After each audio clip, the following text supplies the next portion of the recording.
Pemirsa, Menko Polhukam 2019-2024 Mahfud MD dan DPR RI mendesak agar ex-Jampitsus Febri Adriansyah dijatuhi hukuman mati. Ya, selain menjijikan dan juga memalukan, tindakan Febri dinilai sebagai kejahatan luar biasa.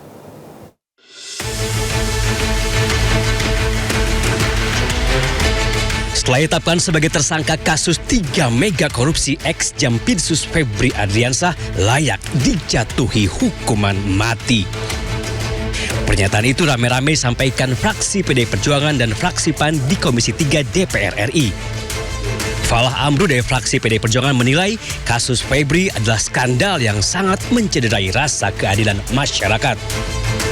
Tentunya skandal dalam proses yang terjadi dan sudah ditetapkan tersangka ini adalah sesuatu yang sungguh sangat memalukan dan sungguh sangat mengecewakan hati nurani rakyat seluruh Indonesia. Oleh karena itu, saya meminta pelaku tersangka diadili yang seberat-beratnya, kalau bisa dihukum mati. Setali tiga uang, Endang Agustina dari fraksi PAN juga sampaikan tindakan Febri sangat memalukan yang dilakukan oleh orang yang seharusnya justru memberantas korupsi. Itu sangat mencederai perasaan masyarakat. Masyarakat sedang susah hidupnya, dia yang harus memberantas korupsi, tetapi malah korupsi. Ini sangat memprihatinkan dan harus dihukum berat. Kalau perlu dihukum mati, apa yang seperti sampaikan Kusmal tadi. Senada pakar hukum tata negara Mahfud MD juga menilai jika ex-Jampitsus itu terbukti bersalah, maka hukuman yang layak diterimanya adalah hukuman mati. Gitu kan. Nah, tapi sekarang seriusnya hukumannya apa? Menurut saya hukumannya maksimal. Maksimal itu dengan hukuman pidana khusus, bukan pidana biasa. Apa itu? Pidana khusus itu pidana mati. Korupsi itu bukan tindak pidana biasa, tapi ini adalah tindak pidana luar biasa. Di hukum kita disebut dengan eksplisit ini memang kejahatan luar biasa. Nanti dilihat aja penjelasan Undang-Undang 19 tahun 2019 alinea kedua, jelas di situ. Nah, kalau begitu kan hukumannya mati. Febri Adriansyah ditetapkan sebagai tersangka untuk 3 kasus korupsi sekaligus. Kasus batubara di PT PLN, PT Asabri, dan PT Krakatau Steel.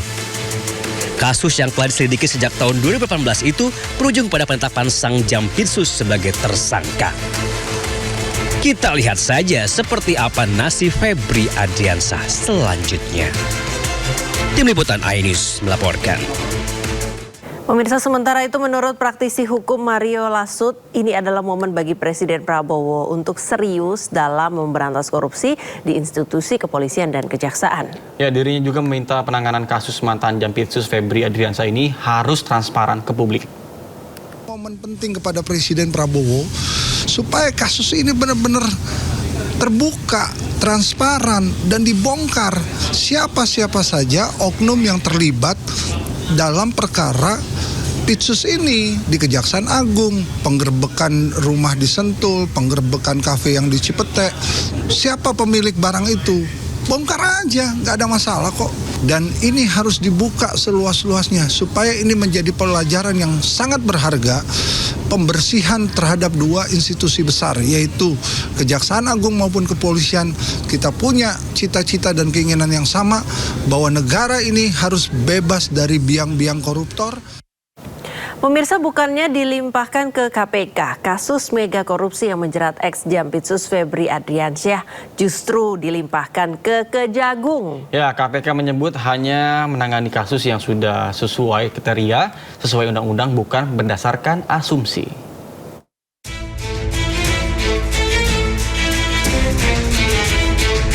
Setelah menetapkan ex-Jampitsus Febri Adriansyah sebagai tersangka korupsi batubara, Asabri, dan Krakatau Steel, polisi langsung menyerahkan kasus Febri ke Kejaksaan Agung. Polisi menyebut pelimpahan kasus Febri ke Kejagung dilakukan demi mempercepat 3 kasus mega korupsi yang tengah menjeratnya.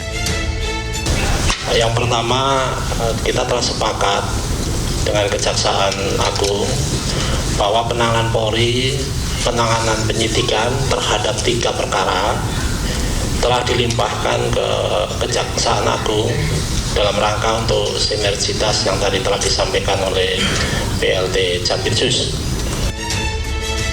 Pertanyaan lalu mengemuka, kenapa kasus yang menjerat ex-Jampitsus Febri tidak dilimpahkan ke Komisi Pemberantasan Korupsi atau KPK? Deputi Penindakan dan Eksekusi KPK Asep Guntur Rahayu mengatakan KPK hanya bisa mengambil alih perkara jika sudah memenuhi kriteria yang telah diatur dalam undang-undang, bukan berdasarkan asumsi.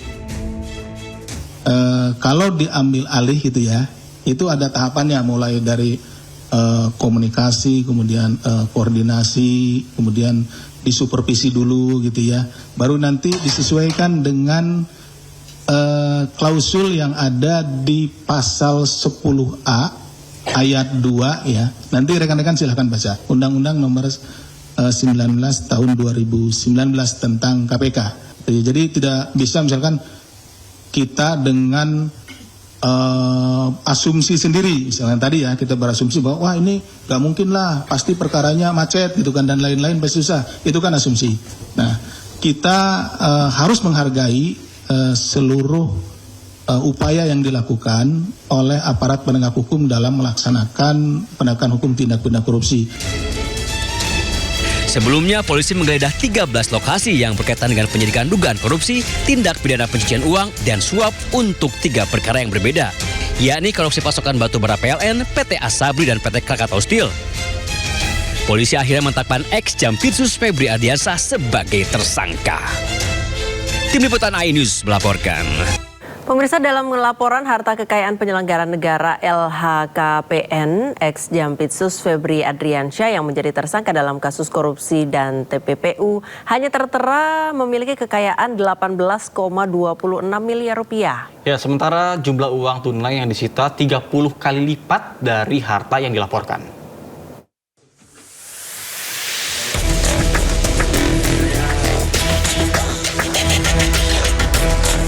Setelah ex-Jampitsus Febri Ardiansyah ditetapkan sebagai tersangka dugaan korupsi dan tindak pidana pencucian uang, laporan harta kekayaannya sebagai penyelenggara negara turut disorot.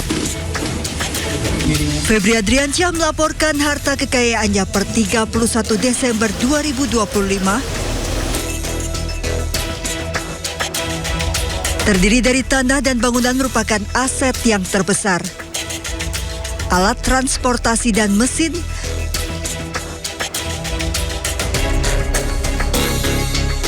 harta bergerak lainnya,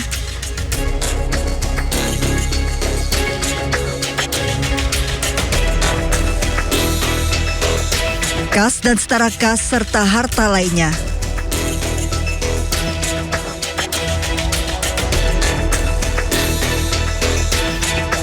Namun tercantum Febri tidak punya utang sehingga total harta yang dilaporkannya hanya 18,26 miliar rupiah. Dari jumlah LHKPN ini terdapat kesenjangan dengan temuan barang bukti fantastis, uang tunai dan emas batangan yang disita Kortas Tipikor Polri sejumlah 543,2 miliar rupiah dan 74 kg emas batangan. Dengan uang tunai yang disita saja jumlahnya 30 kali lipat dari harta yang dilaporkan, belum termasuk emas batangan. Meski Febri menyebut barang bukti yang disita ada pemiliknya. Sementara dalam konferensi pers di Kejaksaan Agung sebelum mengundurkan diri, Febri mengakui rumah di Sentul yang digeledah merupakan rumah pribadinya. Namun ternyata rumah ini tidak terdaftar dalam LHKPN. Yang kedua tentang rumah Sentul, ya, itu memang rumah pribadi Jampitsus yang sudah sejak lama. Itu bisa dilihat bagaimana proses kepemilikan sejak awal. Pada pelaporan berkala terdapat kenaikan kekayaan setelah menjabat sebagai Jampitsus dari tahun 2022 sebesar 6,3 miliar rupiah menjadi 18,26 miliar rupiah di 2023. Namun tahun 2024 dan 2025 hartanya tidak terdapat perubahan, tetap 18,26 miliar rupiah. Dari Jakarta, Tim Liputan iNews melaporkan.